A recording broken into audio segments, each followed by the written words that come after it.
ভূমিকা পালন করেছি।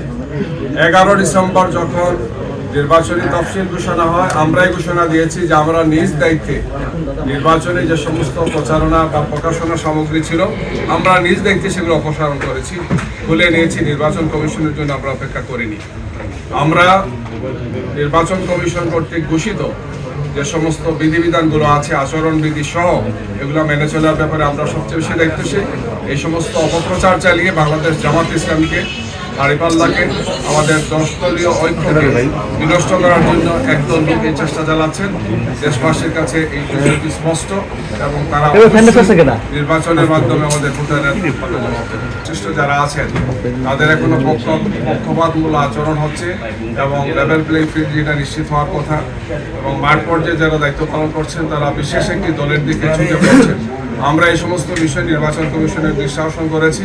আমরা এটাও বলেছি যে আমরা এই সমস্ত কর্মকর্তা যারা পক্ষপাতদুষ্ট আচরণ করছেন আমরা প্রয়োজনে তাদের তালিকাও একসময় জনসমক্ষে প্রকাশ করতে বাধ্য হব, যদি তাদেরকে নির্বাচন কমিশন যথাযথভাবে দৃষ্টি আকর্ষণ করে নিরপেক্ষ হতে তাদেরকে বাধ্য না করে।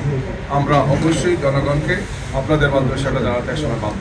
ঢাকা 15-তে যে হামলা হচ্ছে বলে এটা কোনো দলের কর্মী বা পরিচয় জানতে পেরেছেন? একটা বিশেষ দলের পক্ষ থেকে সন্ত্রাসী লেলিয়ে দেওয়া আছে আমাদের নারী ভোটারদের উপর। আমাদের নারী কর্মী যারা ছিলেন, আমাদের পুরুষ ভোটার যারা আছেন বা আমাদের দায়িত্ব যারা পালন করছেন, গতকালকে রাতে এই ধরনের দুটো ঘটনা ঘটেছে এবং এরা আহত অবস্থায় হাসপাতালে আছেন। আমরা এই ব্যাপারে বক্তব্য দিয়েছি, আহতদেরকে দেখতে গিয়েছি এবং আমরা আশা করছি যে এই ঘটনা আর দ্বিতীয়বার যাতে এখানে না ঘটে। ওকে।